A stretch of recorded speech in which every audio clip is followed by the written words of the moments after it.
Welcome to Unhinged, episode 9, in the midst of breaking news. What's up? I'm Is it drewbreez. really? What's up, Koku? What's up? I'm Koku Puff. Is it really episode 9? You Because know, it's like the lost episodes. So, we're gonna say 9, and then okay. they'll find out, our premium, our exclusive Ah, okay. I members, they'll like this. find out about episode 8. It's like when they dropped the iPhone 8 and then went straight to the iPhone X, and that it's the lost Absolutely. tapes. That's a I'm very with you. that's a very generous way of putting it, yes. Exactly. So what's going um, on with you? I am feeling good. It's a heat wave, and Yeah. the heat has come down on one Brittney Griner. Yeah, man. It's looking a little crazy over there on her in her part of the world that we're not in. Yeah, her part of the world. I mean, she found out it's not her part of the world though. Mhm. She was recently sentenced in a Russian court to 9.5 years for smuggling illegal narcotics into Russia. So, in the previous video too, as I said before, I have not thought for a second that she's actually going to do this time. I think Really? this is all, yeah, I don't think so. I think this is all with the expectation of just being very dramatic and, Russia Mm. just sort of, showing their hand and to make the United States to embarrass everyone, Yeah. really. And, obviously Brittany is not some menace to society. She's not a threat. She, she's, not smuggling drugs in some sort of kingpin Trump would manner. disagree. Trump would disagree. Yeah, man. I mean, I can read the Trump quote, but it's interesting because you have so many people that have been saying, well, if Trump was still president, she'd be out. Trump actually went a whole nother direction with that. And No, I was yeah. actually surprised with his take. But then I thought about it. And again, you have to sort of think about how people want things to be perceived. And Mhm. it's almost like with somebody like Trump, he may be just conveniently taking this stance because how dare you guys not vote me in like I told you to? Yeah, that's part of it. But Yeah. also I think like Brittany Griner and Trump couldn't be further on like this like scale of personalities. Yeah, for sure. Like I feel like he said that one, he's like very anti-drug because he has a brother who was a drug addict and who had like a very sort of like unfortunate life because of it. So he takes drugs Mhm. really personally, drugs and alcohol. But Okay. I think also like the quote informs like his whole approach to things. Because Yeah. like, what did he say? He said she was loaded on drugs. So Like, I'm not gonna do his accent. You're there like deluded on drugs. I don't think I'm good at that. But I will. I'm just gonna read the quote directly. yeah, She went in there loaded up with drugs into a hostile territory where they're very vigilant about drugs. They don't like drugs, and she got caught. And now we're supposed to get her out, and she makes a lot of money. I guess we're supposed to get her out for an absolute killer and one of the biggest arms dealers in the world. Killed many Americans. Killed many people. That's his many quote. Americans dangerous, one of the most dangerous men in the Dangerous. world. Yeah, I Yeah. mean, failing league, the WNBA, a failing league. Yeah, I think uh he's on to something, unfortunately. Cause like Brittany, all right, look. I feel like he's on to something in the sense that I agree with you that she is definitely like a pawn in an international Cold War situation. That's kind of what we talked about earlier. Oh Um, yeah, for sure. but also like the reason why we said LeBron backed off of his position is like she's not in her life always the most sympathetic figure. You know what I mean? Like Yeah. so she causes some broken homes. You know what I mean? Like didn't she leave like the baby mama and the kid? Like Now let's preface that with this. In this fight and what's been mm, going on with her life, mm, her baby mom has been supportive of her. supportive for sure, for Yes, sure. yes, definitely. So that should definitely be said. But in the middle of their divorce and what was happening in their world at that particular time, she wanted to completely detach herself from, I believe, being a parent to those children since she was not biologically related to them. Like it got Yeah, real specific yeah, because I yeah. believe they did the baby mom. I believe they used like a or donor or something, right? And I think she Mm-hmm. was something of that sort. So whatever the case, whatever happened in their relationship, she was just kind of like, well, them ain't my kids no more. Right. I mean, Yeah, so so that's broken. very jarring to Yeah, people, you know. Yeah. it is. I mean, broken homes, drugs, Hmm. loaded with drugs. I think with her situation, it's like the reason I'm still very much on like the hashtag free Brittney Griner. First of all, we hashtag a lot of people to free them when they've done like really shitty things, Really terrible things, really and they've terrible gotten things. out. Like there's Yeah, well, there was hashtag free Kodak Black, who's back in jail, I yeah, believe, right now, who's and awful.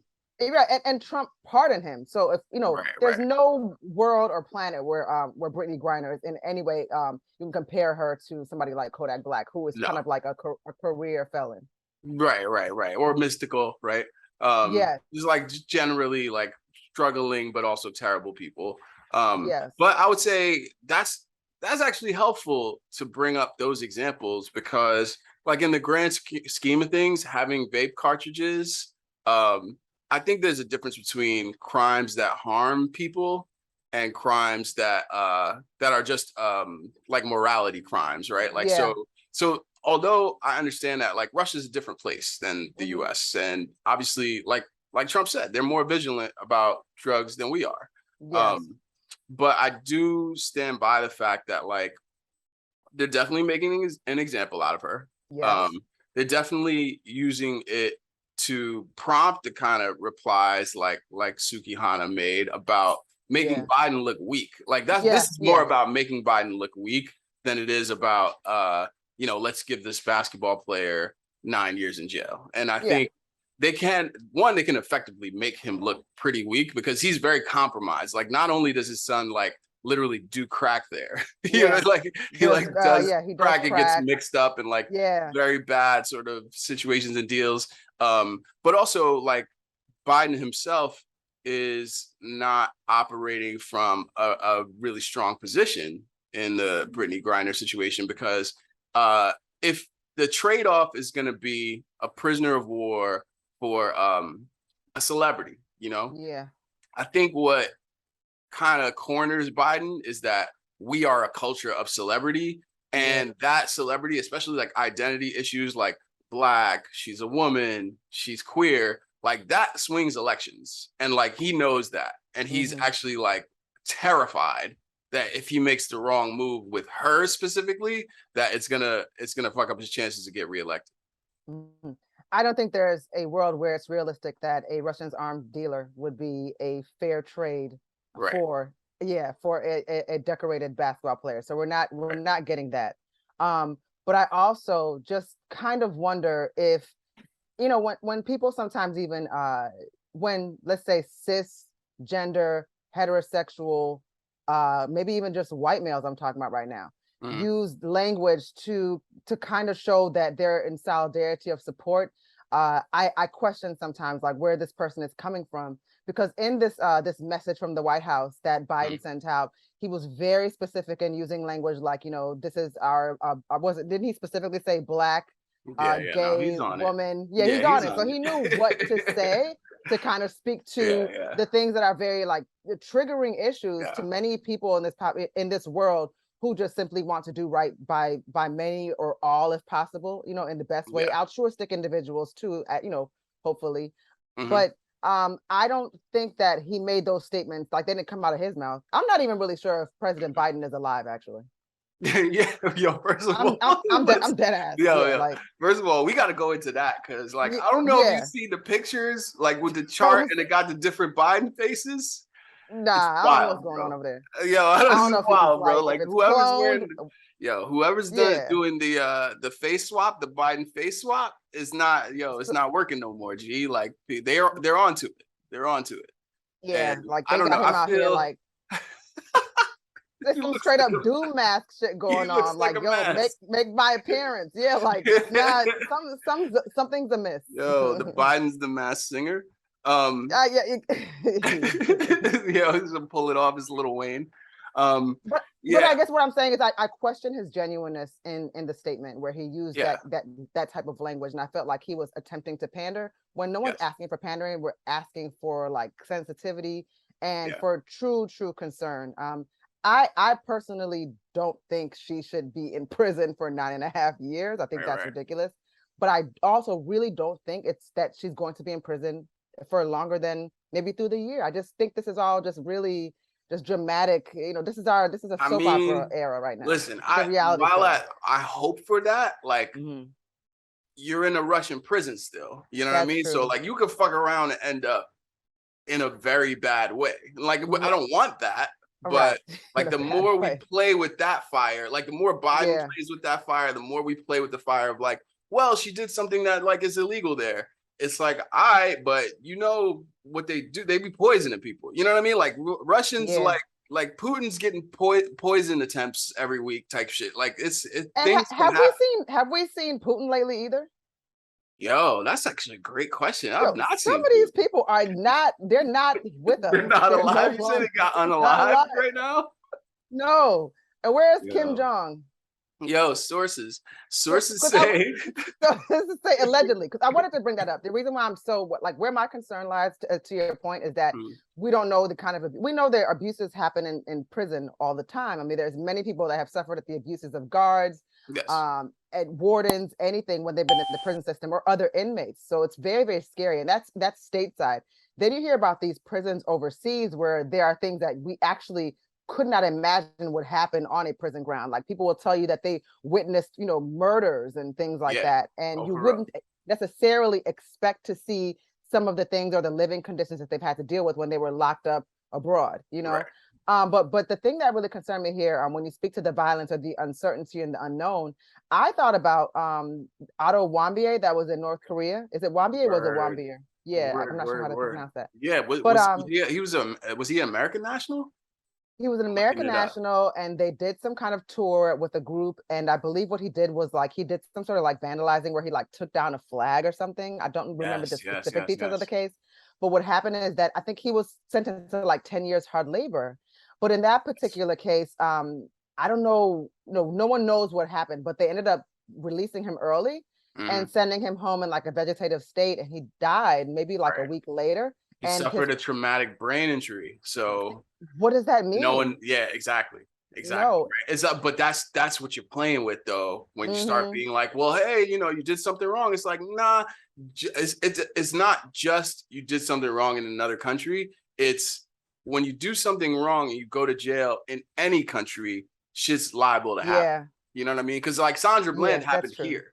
You know what I mean? So Sandra Bland is a black woman here, and our prison system and many prison systems is not really designed for you to be like, oh yeah, we're just going, that's light work. That's a light bid. I'll eat that 9 years. That's not what's happening in Russia, especially not to a basketball player who's real high profile. And she's been dunking on Russians for years. I feel like there's some resentments. I don't think it's not gonna be safe for her in prison as a very tall, very visible American with hardened Russian criminals. That's not at all a good look for her. But then I think for anybody that's 6'9", you should have, you got some reach. Just think about even just being athletic. You should be able to hold it down. So we're hold on. Let's do it odds making. So Brittney Griner. What's her weight class? How much is she? For real, I don't think she can't be over 220. If you don't think so? She's very tall, but she's definitely that Katie type build. You know what I mean? So I don't know if she's 205.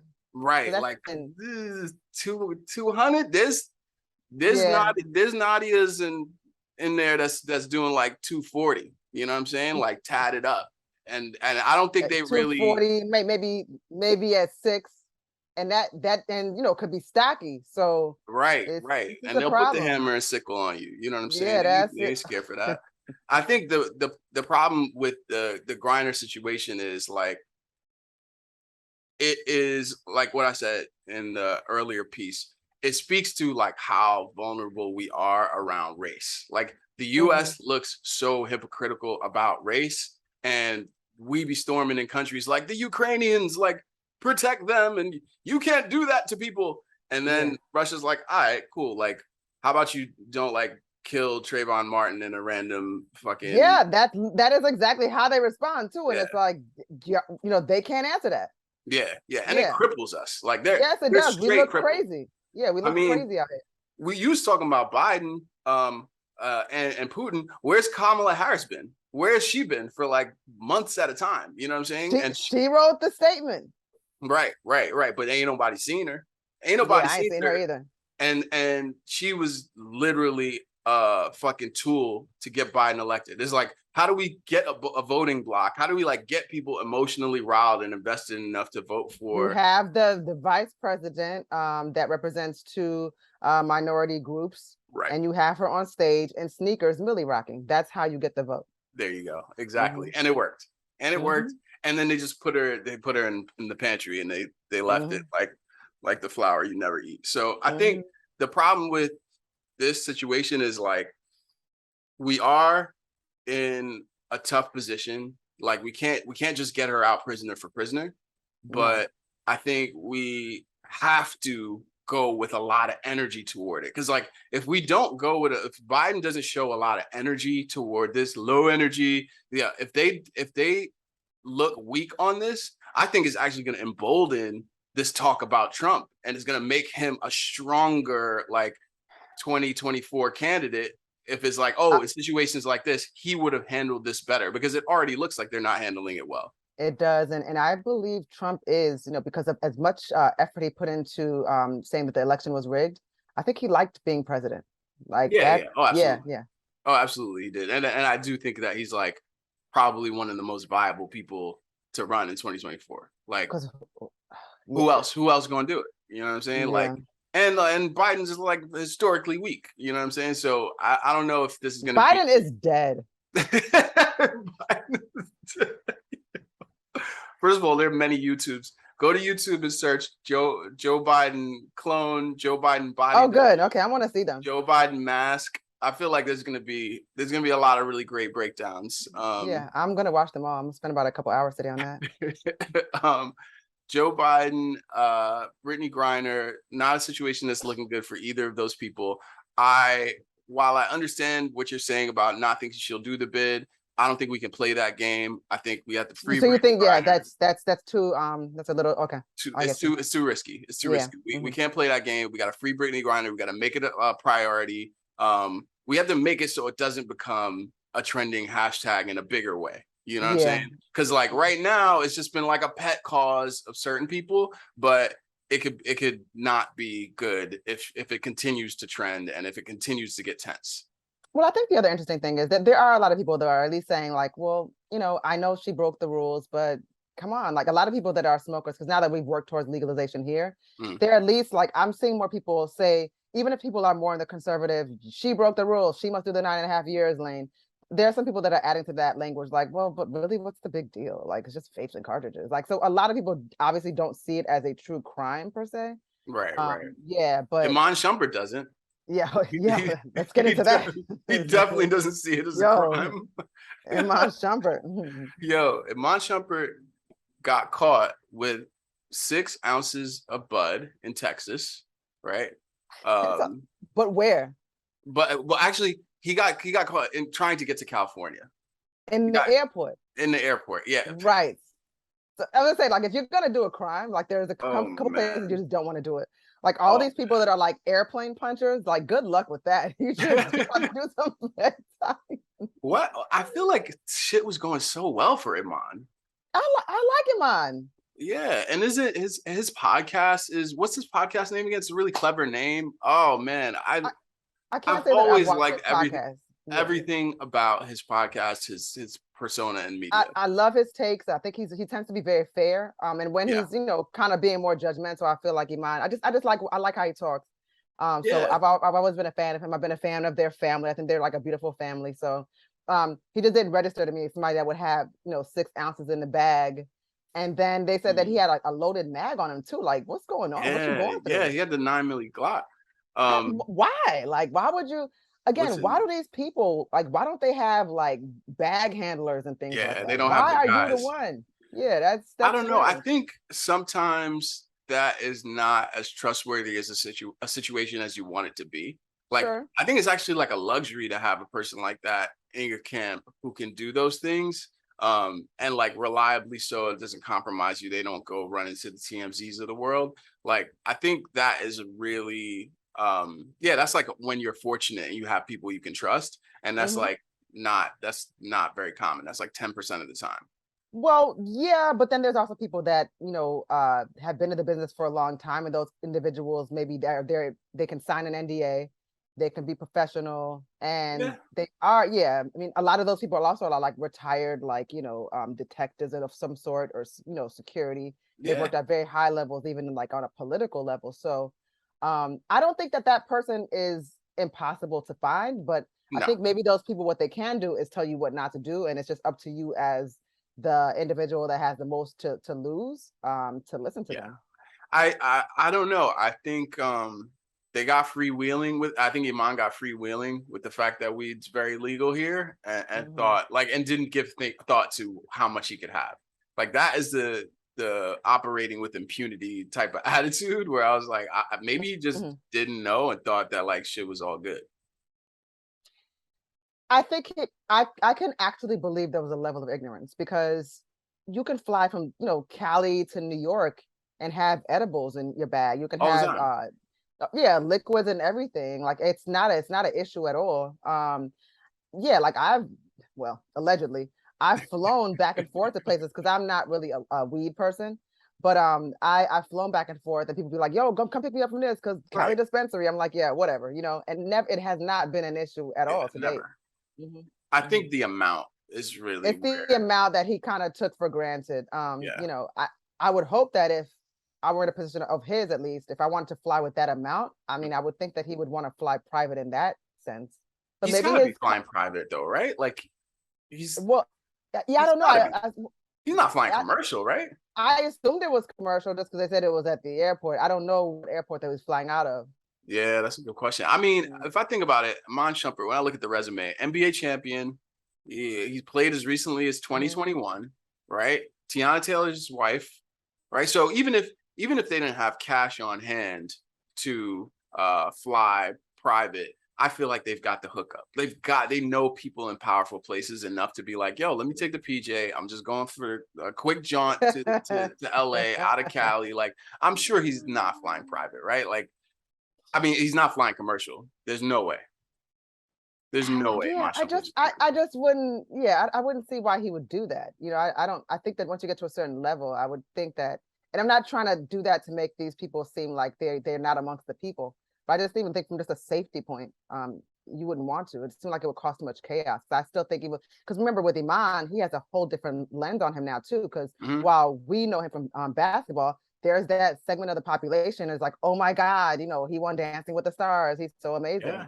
So they know Yeah, him in, no. like, yeah. So he has And like I mean, like he a could be. He's both things, right? Like yeah, he's got good yeah. footwork. He's always been a good defender. Shout out to the New York Knicks. I was super excited. The Knicks drafted him. Like when they drafted him, I was like, yo, this kid's good, man. He's got a decent jump shot. He developed that through his career. He was always a good defender, like I said, and then he joined the Cavaliers from the Knicks after having some great seasons. So I mean, he's always been someone who goes to work. He does the work, right? Mhm, And he's mhm, thorough. He's a straight up type of personality, straight up type of guy.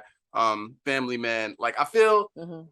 honestly, I feel sympathy for him getting caught up like this because 6 ounces.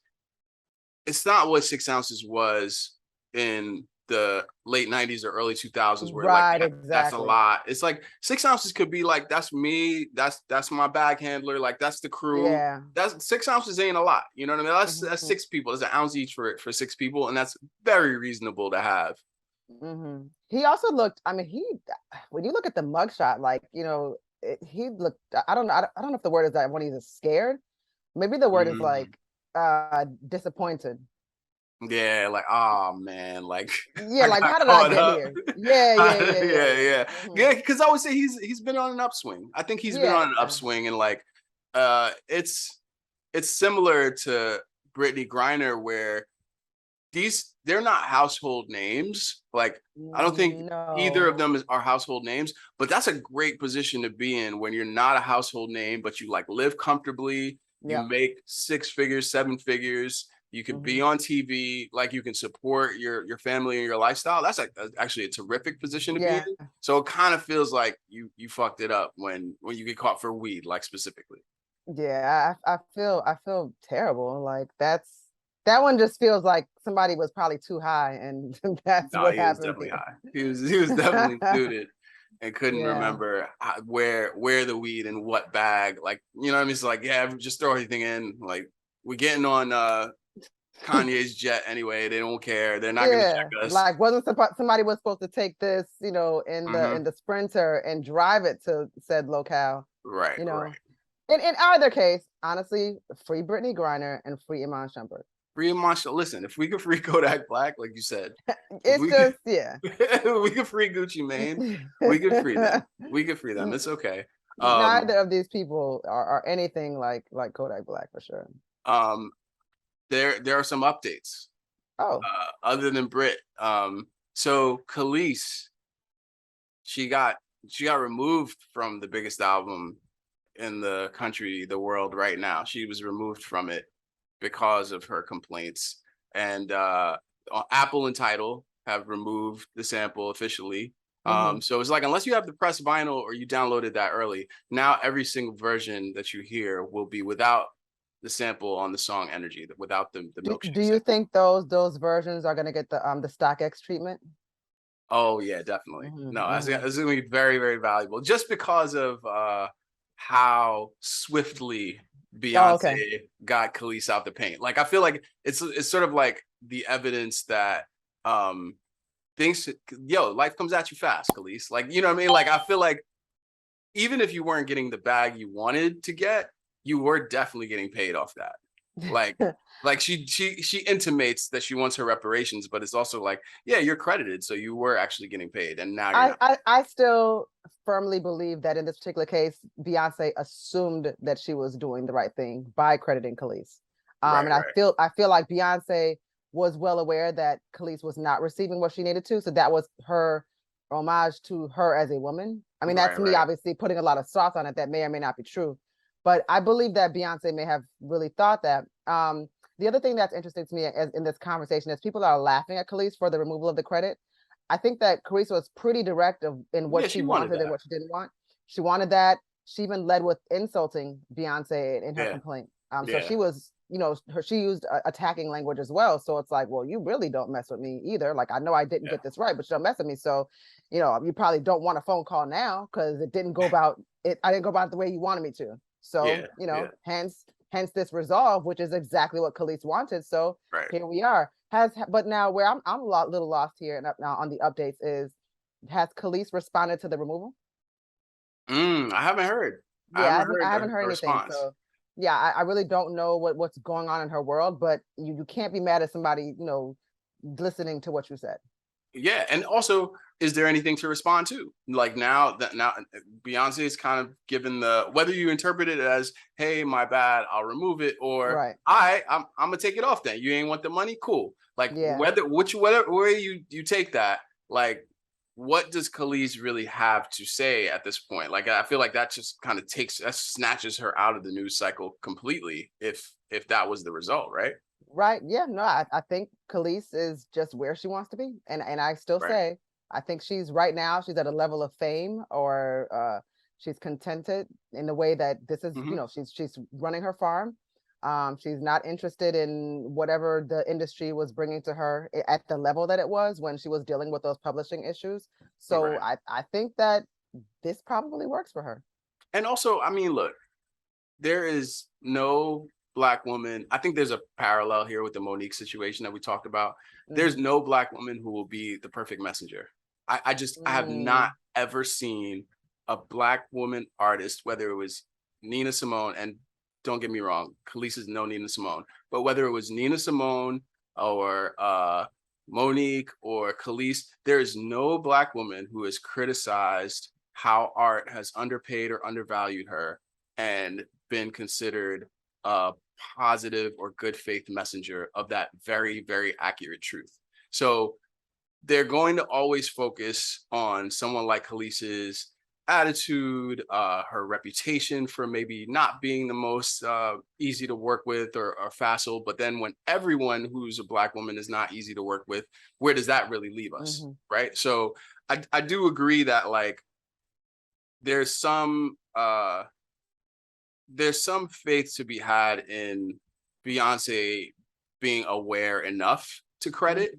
But I think by the same token, like there's some credit to be given and some regard to be given to Kelis being like, hey, look, it's just not going to be pleasant for me to say this. It's never going to be pleasant for a Black woman to say this because we're just not treated fairly in this industry, and for many reasons. Right now, I think where this kind of evolved into, I don't know. This is like truly confusing to me. Was like the other takes about colorism. The colorism one was the weirdest thing that I heard, and I just really, I wonder about where everybody, like, is everybody okay? You know, and I have to ask that question like multiple times a day, because this insistence that this was colorism because Beyonce was taking something from Kelis, as if Kelis has dealt with colorism in the same way that, say, you and I would.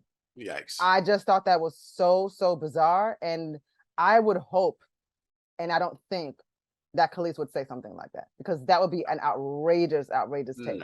That would take a lot of audacity for her to feel that way. Just look, just like they're the same color. Like, let's start really are the same color. let's start right exactly at the truth. They're the same color. Just they are one drop rule. Like two light-skinned folks that's not agreeing on something, but then there has to be some eyes on this also. Like you said, it's never going to be enough when two Black women are having a dispute or speaking for themselves. But then Pharrell has been palpably silent. We haven't heard anything from him. And this is a war that like was created based on some of the moves that he made. So we don't even know what his version of this is. But what we do know is, again, maybe Pharrell positioned this in a way that Beyonce thought it was okay to move this way. And so now you have these two women that are at, you know, at some kind of impasse of a sort, and it never had to be like this if he'd have been more forthcoming about what the real deal was. Well, I saw a comment about this that I found particularly troublesome. So a friend of mine said that, what do we know about Pharrell? Like, it seems like if he had this kind of history that we would know about it, but he has this long career in the industry of working with lots of artists, etc. But I'm like, yo, just the blurred lines thing alone is enough to make me think that it's all fair game to him. So I think if someone thinks in that way, like that this is all fair game, like how I cut these checks, how I take these samples, then, you know, it's on the table that he could have done something unfair. Like, and I also don't believe that just because, like, we didn't know who Harvey Weinstein was for many years, right? And for many of those years, many people really loved him, and they were willing to, you know, they were willing to be around him. There's pictures with like Oprah and Harvey Weinstein. Right. People would go to the mat. Gayle King too. People would go to the mat for Harvey Weinstein, knowing what they knew. You know what I'm saying? So I think that's not an airtight way to look at this. Like, oh well, if he had done something, we would know. And it's like, no, that's actually not true at all. It's the opposite is true. Like, it's in fact always that we don't know the extent to which people are doing these things. I actually even find that people that do those kinds of things, and this is kind of just taking it a step away from Pharrell because I don't want to be accusatory, but a lot of times people that move in shady ways, they're very tactical and particular about who they keep around them to show the side that they would never, they're like, Pharrell's going to be happy, you know, around certain individuals so that he can get that cosign based on their reputations. That strengthens his position, so that if there's ever a situation like this where he's being questioned, many people are saying, like, Pharrell of all people, like, oh, what are y'all talking about? Like, that's the homie, or he would never. So again, you get these people, these puppets that are, you know, that are used as pawns and weaponized to take on someone else's agenda. And that person could just sit back and watch. And then you have someone like Kelis, who essentially what she's going through is, you know, what we see, that's like reactive abuse, you know? Yeah, I mean, that's just really like, so she's jumping out and maybe looking crazy to many, but we don't know like the entirety of what, you know, this whole situation is about beyond this sample, like what she went through. We don't know if she was like homeless. We don't know, you know, we just don't know anything. Right. That's a great point. And we can't take the reaction of someone who's been abused as like the indicator that they are now unreliable as a source, right? Like because they're reacting strongly, like then they don't get to react strongly because they were wronged. It's like, yeah, about 90% of motherfuckers when they get wronged are very like adamant about it. When people's check be late, like, you know what I mean? Like, have you ever met a friend whose check is late? It's like, yo, no, they fucking my check, man. Like, no. I got I've seen people walk off the job like on some like y'all gonna pay me. Where am I? You know, like where it's like it was on that. You know, so yeah. So and then all you're looking in the window, like you know, looking through like the window treatment and stuff, and you seeing somebody banging on the thing, and you think they're crazy, like you ready to call the police on them. You don't know that they can't pay their rent.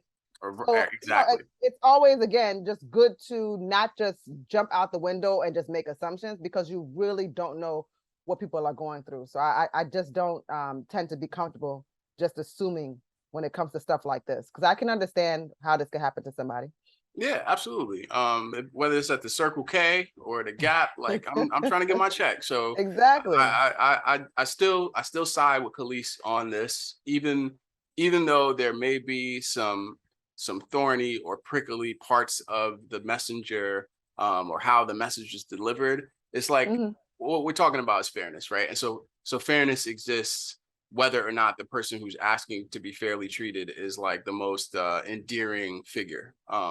I just thought it was so interesting how some people were dismissing her simple like moral ask, like, hey, why couldn't you call me? Like, I know you. So Koku, as the world turns faster, and like because I mean we're having like they're like conveniently telling us that our days are getting shorter, like shortest days ever.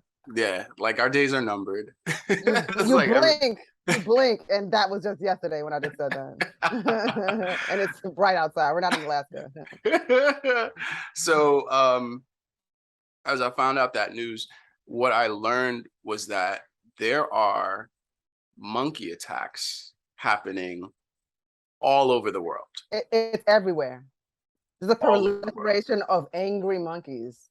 Like, there's no telling whether or not if you go out to check your mail right now, that a monkey won't attempt to take you out. A monkey got your Amazon, like you got to sign for it. You know what I'm saying? You might, they still packages. I saw some footage of a monkey trying to steal somebody's laptop. So I'm just trying to figure out, yes, I can show you that. Are these monkeys, are they being trained? Are they a bit like child soldiers? And they're here to take on behalf of their leader? Like, is there like a general butt naked that's like... Yeah, is there Caesar? Is there Caesar waiting? Yeah, what's happening? So, or are the monkeys just fed up? I mean, we forget that all animals, like even like on a level of like spiders, are sentient beings. Yeah. No, they are fed up. Like I would be too. I would be too. You know? Like my dog was just trying to get the salad that I made on the counter. I was like, yo, you don't even eat salad, my nigga. Like why? It's so absolutely true. Because dogs just think everybody's their friend. So a lot of these monkey attacks are monkeys attacking like the type of like people, which would be children, or animals that are very curious and maybe even loving initially without any kind of context. So there's dogs that are running up to monkeys or trying to play, and the monkeys are like beheading them. Monkeys is like sell out. Like you allowed yourself to get domesticated out here. But then with the children, the monkey attacks you're seeing a lot of these children getting snatched up and kidnapped from the villages. Yo, the clips you sent me, sent me with the, first of all, why was that baby on a ladder? What was the situation where you needed the baby on the ladder?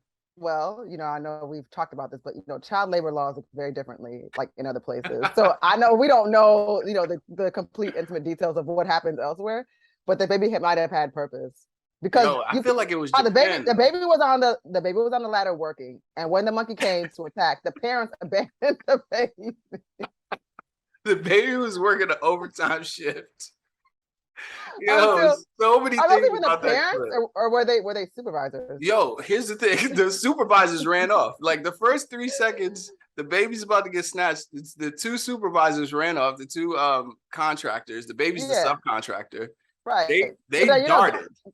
The only reason why they came back to save the baby is because they didn't want that baby to account for the time, because they would have still been getting paid while they were getting exactly right. So and they would have to pay workman's comp.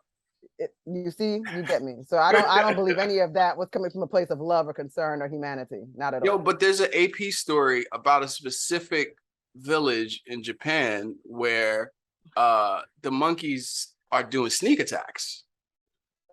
Like they're sneaking up on people. Like the report from the AP says, and I quote, "The monkeys aren't interested in food, so traps haven't worked. They have targeted mostly children and the elderly."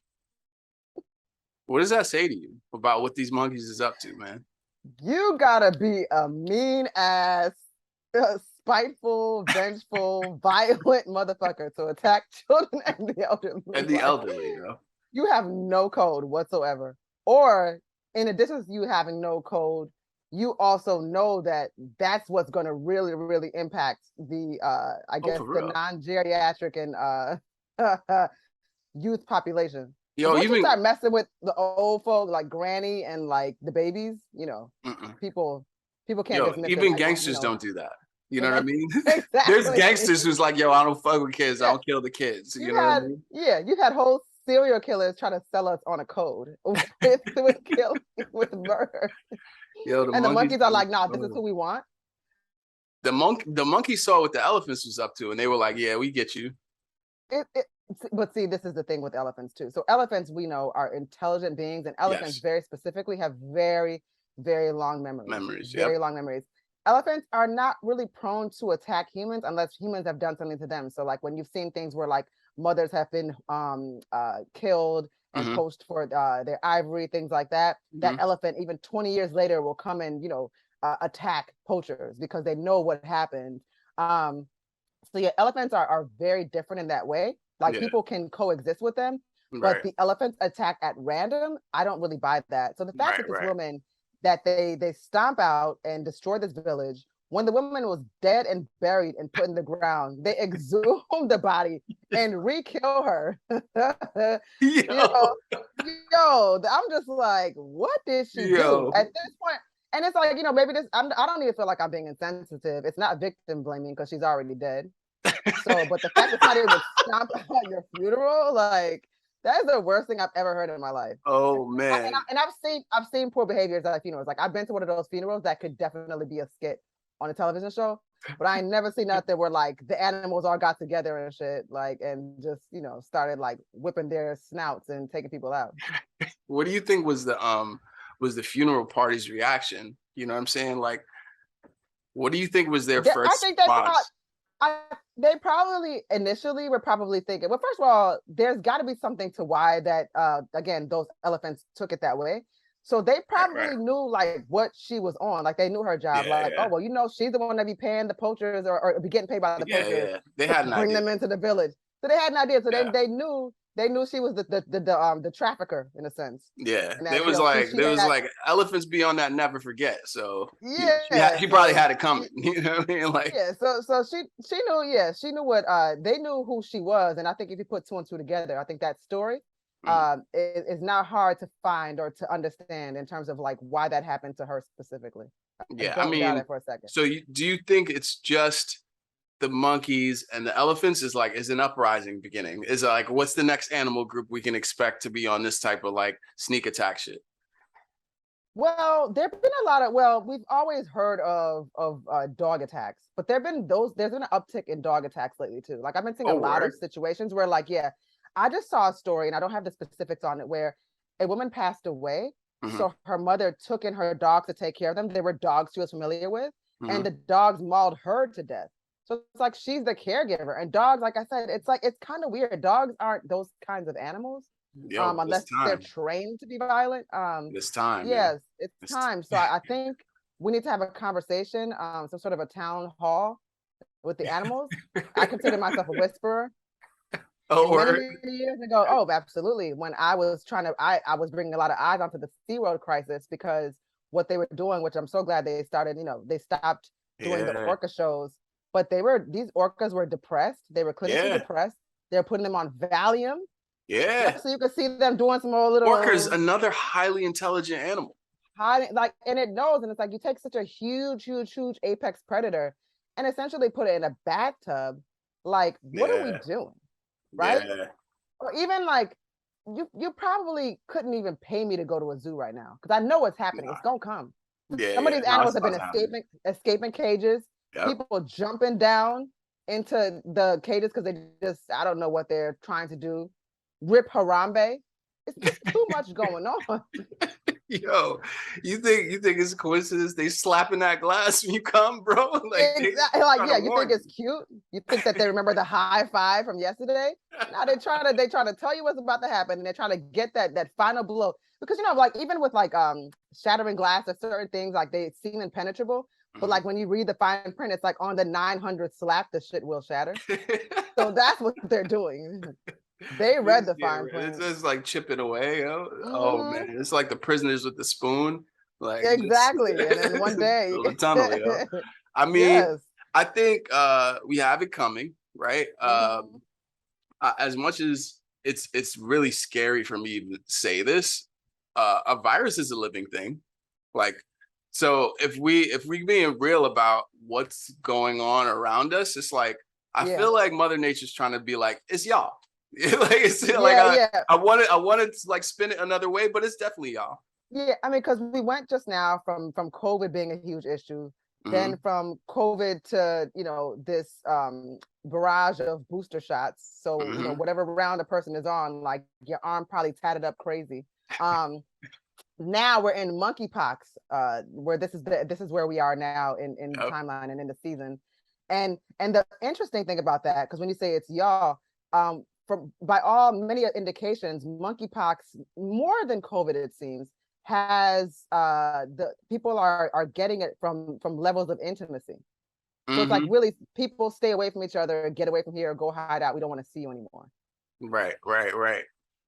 But it's also a respiratory disease. So Mm-hmm. I want to make sure that people like this is one thing I want to do in the COVID era, not spread misinformation. So even Yeah. though it is shared by like skin to skin contact, and that's like a Yeah. main way that it gets around, But they were it even is saying a like respiratory disease too. shirts, like somebody could touch your t-shirt and the Yeah, person would get, yeah. Mm-hmm. yeah, exactly. Like OG COVID. Mm-hmm. So I'm sure that that hellfire has come to pass and that Satan himself actually rose years ago, and his name is Alex Jones. I think Oh Alex man. Jones is being outed as the actual devil um, in This his is some, trial, in his Sandy Hook trial, because he was being sued for defamation, right? yes. For accusing his parents of faking the deaths of their children. Right. And it was really just an awful, like, what's wrong with this person? And it's interesting, his ex-wife hates him so much, like she even calls herself the whistleblower, and she Really? said, she said yes, she said he's a racist, and she's been very loud about this, and it's just what a world, right? But yeah, so the Alex Jones thing right now, the story of the moment, as we revisit this Sandy Hook tragedy, is that his lawyers allegedly accidentally sent like 2 years of text messages to the what is it, The prosecution, or like kind of like prosecution, the yeah, plaintiff yeah. lawyers, you know what I mean? The Like plaintiff, yeah, I'm trying to get the plaintiff defense working or right, right. wording right. But to the plaintiff lawyer. So they were just sent all this information and that he had lied Accidentally. about accidentally, allegedly. And yeah, and so that's the latest thing. And he's just, you see him in court, like really like kind of stuttering, like just trying to Yeah. make it make sense. And it's like, this never made sense. Well, But you what's were the crazy one is that told me that how much money you were the one that told me how much money he was making a day spreading misinformation. 800K at his high That's point so in crazy. 2018, he was making $800,000 a day on That's crazy. InfoWars, right? That's So so I crazy. feel like he just became like the rallying point for every like doomsday prepper, conspiracy Hmm. theorist, bigot, like anyone who had any beliefs like that, they just gravitated Yeah. straight for him, and like he used that as his canard. He was very much early and often in YouTube conspiracy land, but then Yeah. in addition to that accidental leak from his lawyers, and this is why I think he truly is evil, and even people like who would choose to defend him for a fee were like, all right, this is Hmm. enough. Is Yeah. when he sent the information, when they sent the information to the complainant, so basically like the lawyers have to do something that's called what's the name of it? I think it's like review. I believe it's a very simple term, like review. So they get to review the other side's like evidence and all their exhibits. And like when they submitted for review Alex Jones's InfoWars site, they found child pornography. They found child pornographic images, right? And so I think between like the child pornography, the probably vile messages that stream in his comments and the exchanges he had, and probably the things that he was telling his lawyers too about what he said or didn't say, I think his lawyers just got fed up and was like, yeah, we already got the bag, we already got paid. This guy shouldn't be out in the world, and sabotaged him, because I don't see how you leak or you like accidentally CC your opponent. I don't understand. I mean, then again, there's a lot of really low tech people out there. Like, you know, to date, I've had to help people that are not old, set up emails. So it's entirely possible that an attachment. I've definitely been in some reply all exchanges that were spicy as I don't know what. You know, so. Yeah, that's true. It could have been. I just think we're just dealing with it, but because I mean, to even represent him in the first place, like it's one thing just taking the bag, like, hey, I know he's going to pay us, and it's like some sort of guarantee. Then there's this also like, yo, this is just, I want to be removed from this. I don't want anything to do with it. And sabotaging the case in that sense doesn't make you look better than someone who would choose to have the integrity not to take him on as a client at all. Yeah, that's true. I mean, are you saying that like Alex Jones's lawyers had Hotmail addresses? Yeah, like they came from like hotmail.com. Legal Eagle like 7547. But like no, probably the same ones that they had like prior to even being in law school. Right. So it's like Skater Buddy 25, you know, and then at Hotmail. Yeah. I think that's a possibility too, and I agree that they don't redeem themselves by sabotaging, even if they had. I think Alex Jones is not the exception that proves the rule, but actually the rule. And I think he shows just how dangerous social media platforms are. Yeah, because like for sure, it's not like he didn't create the interest, and he also didn't create the platforms. He was just like, yo, how can I use the features of these platforms to gain the largest audience? And I think a lot of these platforms are built for that. I think it's yes, and people underestimate or sometimes don't even realize how much money you can generate by just simply operating on agenda, even if you just didn't believe in the nonsense that you were saying. And I feel like a lot of these people, I'm actually not even speaking about Alex Jones right now. I think we're talking about somebody that's like, you know, that's something else. But there are some of these people that just really, really concentrate on having a day-to-day so-called take, like that ridiculous colorism take that we were talking about. But there are people that will create these very high gloss videos and will make those statements and make it seem so real. And, you know, that kind of propaganda or information becomes very, very popular, especially when it has that when it's well written or when it looks good. So that's what's dangerous.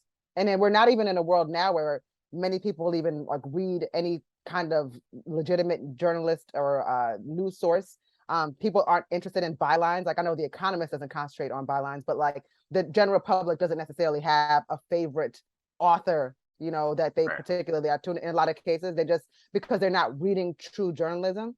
And then when it comes to like even like YouTube and things like that, we were talking at some point about like streaming and the streaming era, like what's happening right now, because I think we're entering another phase with this. And people just are consuming content however it comes. Like there are people, even like myself, where like I just kind of go to YouTube and I pick out what I'm interested in. I don't necessarily have to be watching it coming from like one of the top 3 or 4 networks. No, not at all. And I mean, it recalls to me this next person. We're gonna get into his story. So I don't know if you saw the clip of this guy who was basically calling out Tariq Nasheed for maybe not believing in the message that he spreads, or maybe not being about the message that he spreads, of specifically like lifting up Black people Foundational Black Americans is the term he uses, FBA. It's also known in some circles as ADOS, but I think Tariq has coined. I think he's coined FBA. Foundational Black America. Yes. Right. And this creator, I need to check his name, but this creator was basically saying that Tariq Nasheed was a coon because he does not live that message. He lives in a white neighborhood, was the claim. And that, in fact, when you're doing that kind of divisive messaging, that's part of like what takes down all the communities. And it was definitely incendiary for him to use that term coon. And I don't know if I can really get behind that. I don't even get behind it in the sense that coon isn't even like a word that's it's not in my repertoire. It's not a word that I really use. And I mean, I don't typically go running around calling people like, you coon, like that's not something that I would do. Right. Because I don't have those kinds of interactions online anyway. I know that there seems to be a space for that. Yeah. But I just don't understand why this man didn't realize the intensity and the insult and just behind him using that word to describe a Tariq. Like whether or not you agree with his ideals, that was just so out of bounds and out of line that he was not just speaking to Tariq at that point, he was just speaking to Black folks. And then now you're also making like socioeconomic judgments on what people can and can't do or what they should and shouldn't do. Right. And I mean, far be it to me to sit here and defend somebody that I don't know. But I don't know what Tariq's motivations are behind living in whatever neighborhood that he lives in. Are the schools something that are better for his children? I don't even know if he has children. I don't know anything about his life. But like, I don't think that people have to be like the cheese that, stands alone and be that one person that's still in the hood, because for whatever cause. And, then what do you do? I live in the hood and then I send. The other side of that, though, side of that is, what did you think about some of these Black Lives Matter activists buying like $1 million homes and like assigning relatives to like high salary jobs with money that's raised? It's like there's a little bit of a catch-22 to being someone who's like an advocate and activist. Although I do not think Tariq Nasheed is an activist. Like I think he does make his money from a kind of race philosophy, but I don't believe that I see him more as like a marketer. I think he's a marketer of a belief system, but he's not an activist for laws or like social change in that way. No, I think exactly. Like he's a speaker, a figure of sorts, a commentator, public figure. But I don't think that he's purporting to be an activist. I have not seen that particular language. I know that he's talked about issues like he is a strong proponent of like reparations. Yeah. He initially had that Hidden Color series. Like there's a lot of things that he is very focused on. Does he have a policy about reparations though? I think that would be the decision maker for me. I believe that if I recall, his position on reparations is that he believes in reparations.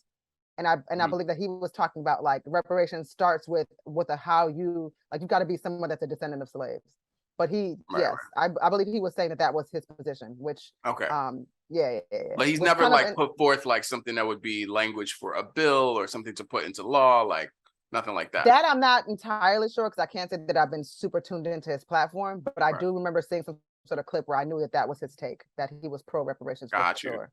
And very specifically to African Americans that are of America, like just have been here generationally since slavery.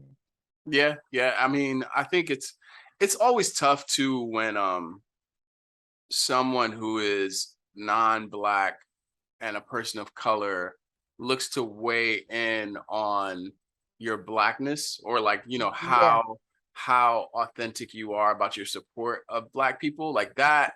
It's just that's not your pay grade, that's not your territory, it's not your lane, like none of that, especially with the history of non-Black people of color and how they're the first to cut bait, like like between Mexican American folks, Asian Americans, they are the first to leave us in a lurch when these issues come down to whether we're going to have solidarity or not. And so I think the labeling of like, or the measuring, like the litmus test for the Blackness, that was just way out of pocket. It's very much in line with how non-Black people of color have treated us generally. Yeah, that's why I brought up the socioeconomic aspect, because Mm-hmm. we really, we don't have to be in any one place. I know that in certain cities, you will see that we tend to we do tend to live amongst each other, and even if you do climb into another, if you become like upper middle class or what Mm-hmm. have you, we do tend to live amongst each other. Brooklyn is a very good example of that. Queens Yes. is a very good example of that. Chicago, even parts LA, very good examples of that. So it's just, that was a conversation that he just shouldn't have been having, and he just needed to just listen to someone else and just not take that stance. That was terrible. But I want to go back. I do not want to lose this point that you're making about these Black Lives Matter activists. Right. As I've told you before, a lot of that stuff in the beginning, and as always, was very performative. It just was not, it did not, I thought it was just a little bit dirty and inappropriate to speak of it in the moment, because I didn't think I was really helping. Because what I noticed, as someone that's been on social media for such a long time, I noticed in the beginning that these people sort of took on activism as a role or an agenda or an interest because it was making them more popular. So then they started making themselves just like, the speakers, or speaking on behalf of everyone. Like, I am Black Lives Matter, or I am the person to, I'm supposed to be, it's I. I'm the It's no longer about people or their agenda. And it's like, look, I mean, at the end of the day, like when it comes to people and money, when people aren't used to something, I don't care who or what it is. In a lot of instances, very rarely, like I've worked for nonprofits that have folded, where entire departments even got folded, if not the nonprofit itself, because people were mismanaging funds. Yes. And then what you speak to as well. I mean, listen, politicians, people that work in city government and other instances, whether that's in a civil capacity or otherwise, activism, all these things, nepotism plays a huge role in people putting people in position when it comes to these kinds of things, because we know, especially when you're tugging at people's heartstrings, you're definitely going to get more of a guaranteed look as well. So all of that doesn't surprise me. It's also lobbyism, all of it. It's just what happens. So look, I was not surprised. Like it's gotten flagrant though with the BLM folks. So absolutely, I'm saying it always was flagrant to me. It always was flagrant. You're right, and honestly, that hustle. It always was, and then it's my thing is also like, and this might also be a little bit odd to say, but it's also like when you're at BLM and you're doing this, but then I'm kind of noticing that you out here with like your Gucci cufflinks and you're wearing Chanel earrings, like or a $40,000 dog, a $40,000 guard dog. Your man Shaun King. Yeah, I mean, and then what did he say? Because you brought this up to me. He tried. First of all, he basically is trying to go back at the newspaper that reported on the $40,000 guard dog. He's trying to dox them, like dox the reporters, like put their information out online for trolls and other people, because he has a really huge audience, right? So he's kind of like, oh, if you're gonna come at me, I'm gonna come back at you. But I feel like he has famously, he's like famously slippery. Like every single time one of his grifts failed. He was doing one of the grifts that was interesting to me was that he was making he was like, now he's like a fashion designer. Oh yeah, it was with the tees. No, he's still doing the tees, I think. Oh, okay, because I remember that people were complaining that they weren't getting their t-shirts. Yeah, like, I mean, it's like, what did you know what I mean? Like I didn't get to see Lauryn Hill when I got the tickets. Like it's like you should know, right? At this point, I think well, I think the really interesting thing about Shaun King is that like, so I was actually at Morehouse when he was at Morehouse. So I went to Morehouse. Okay, that's interesting. For 2 years and then transferred out. And one of the things I immediately remember, so there was like a contingent of students at Morehouse who were like Caribbean transplants.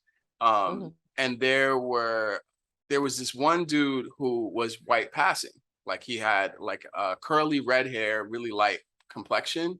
And Shaun was there, and I believe at that time he might have been like a senior or a junior when I was there. And Shaun was really active on campus with like the Qs and with a lot of the frats. And that's also when he started doing some of the like the preaching and the ministry stuff. But I just remember having the same feeling then that I do now, which is like this person is rallying for attention. Like, however they Yeah. get it that's the Yeah. point. That's Because, what it, and I that's it. mentioned that Caribbean student, the Trini dude who was white passing, because he, like the other white passing students, they just did their best to blend in. Like they didn't, Right. whereas Shaun was always like on the yard, like on the strip in the AUC, like he was super visible, to the point where now, like in hindsight, where I see like there are questions about his background, his Yeah. backstory. There are then questions about his operations and what they were meant for, why they've all failed. I have a really good friend who did a pretty extensive report for the Daily Beast on his financial misappropriation, and in that report, basically what they found was he just can't be pinned down, right? And so Yeah. I think when you can't pin somebody down like that, I do think, like you said, it's indicative. Where there's smoke, there's fire. Yeah. And it's always like this really weird kind of elusive nature to it. So when somebody does call him the task, like, listen, what's going on with the finances? He always ends up having like some sort of independent sources say, or some sort of body that, like, you know, that's some shell corporation that's looking into Right. whatever it is that he's doing. So I just wonder, like, why is that allowed to go on for so long? I mean, you know, I don't know like what the end to this is going to be, but I just can't believe that people have just fallen for it to this level. And like this kind of this fear mongering ambulance chaser, like I don't believe like he's solutions based. He's just always just trying to, I don't know, like I don't even know who he's working for. Like who, yeah, who is your real audience? It Yeah, I feels mean, very, very planty to me. yeah, CIA. I was gonna say, he was like, who's working for? I would be like the CIA or the Yeah, FBI. I would believe that before anything else. Yeah, exactly. Because I don't know if there are any other organizations that benefit from the subterfuge and the sort of misdirection of leading Black people and then becoming essentially like a salesman or a fraud, more than the government organizations who have already proven themselves to be untrustworthy and trying to like divide Black people, right? It's like, are you just an operative? I think it's, and that's not something I would put past any of the folks that we're talking about. Like, I Right. think a lot of the like ADOS folks have weird ties to lobby groups, Republican lobby groups. I think a lot of these sort of like BLM activists have weird ties to lobby groups and the other corporations, and that just gets murky. Like once you're that person and you're starting to get money from those sources, and we follow those money trails, we have to start to question your objectives, right? And it's like also just being someone that's able to be louder in the forefront doesn't make you an expert. No, never does. If somebody, excuse me, if somebody hands me, let's say, $500,000 today and tells me to go ahead and like run an initiative or start something from the ground up that will generate $10 million and they need it done in 6 months, am I really capable of doing that? Like I wouldn't even know necessarily where to begin. It's not in my wheelhouse. And that's the problem with these people. They're just like, oh, I got it, I can do it. Next thing you know, they're driving a Lamborghini. Yeah, exactly. It's like I have 700,000 followers on Twitter. Like there's no skill set that's transferable. There's nothing to that. Exactly. Like it doesn't mean anything. Now it might mean that person's a great spokesperson, maybe because of their influence and their visibility. But it doesn't mean you should be handing somebody money to take care of an initiative that other people have actually maybe gone to school for, that maybe they understand from a practical sense or theory. Yes. It's just, I just that don't would be the move. why. Yeah. That would, to find the person. Find the person. Like if it's not you, find the person, right? And I hate to say this, but it's something that I've noticed, because this person is not smart to me, but they find the person. But it's literally the business model on which Elon Musk thrives. Yeah. If you notice, Elon Musk is not that fucking bright. The father of 10 is actually kind of an idiot. But what he does is that he amasses these folks around him that are like world-class, like scientists and engineers and things like that. So he's able to, because he surrounds himself with these people that have this sort of brain power and intelligence and what they on their own can accomplish, it lifts him up. So it's classically what people do anyway. Like we see it a lot in the entertainment industry, people that do absolutely. that. But it's a lifelong skill. Knowing who's smarter is a lifelong skill. Like if you can be that aware, like that's a lifelong skill. It goes two ways. There's the knowing who's smarter and wanting to be around people that are smarter than you, that may have that may be, like I love to be around people that are smarter than me. I like to be around people that are older than me. I also like to be around children because they're so honest and they understand the world through, it's not through a jaded lens. They just know what they know. And so I just like to learn something every day. So, you know, when people talk about, hey, you know, you got to be the smartest person in the room. Some people want to be the smartest person in the room, but like, what does that even really mean? Like if I can't learn anything from interaction, like that's boring. And if I'm the smartest person in the room, like if I'm not like teaching a chemistry class, then what am I doing? Like, what does it matter? I mean, in some cases, you know, running a 7-figure podcast. But I don't want to take us too far off track. This has been such a lovely and such a sewn together episode. I want to say that we're starting. We're getting a little bit better at sticking to topic. What a comeback! Yeah, exactly. After our great experiment in premium content. Yeah, our premium content experiment, which we'll talk about that later, guys, because we'll definitely have to preface it with some of like a why it happened the way it did. Yo, but I always love getting together for conversation. Thank you so much for jumping on the call with me. Thank you. You already know I'm on deck, and everybody stay safe out there, be aware, and be in rooms with people who are smarter than you. Absolutely. That's a great takeaway. That's what I believe is the best thing. Mm-hmm. All right. So, not necessarily richer, because what does rich mean, right? We don't know. We don't even know. What is rich? Somebody just said the other day too, they were like, yo, $1 million is nothing. Somebody on my Facebook group, I was a Facebook list. I was like, why am I friends with this person? Do you believe this? Thanks for checking out the Unhinged podcast with Koku Puff and DrewBreez. If you like what you see, make sure you like, subscribe, and ring that bell.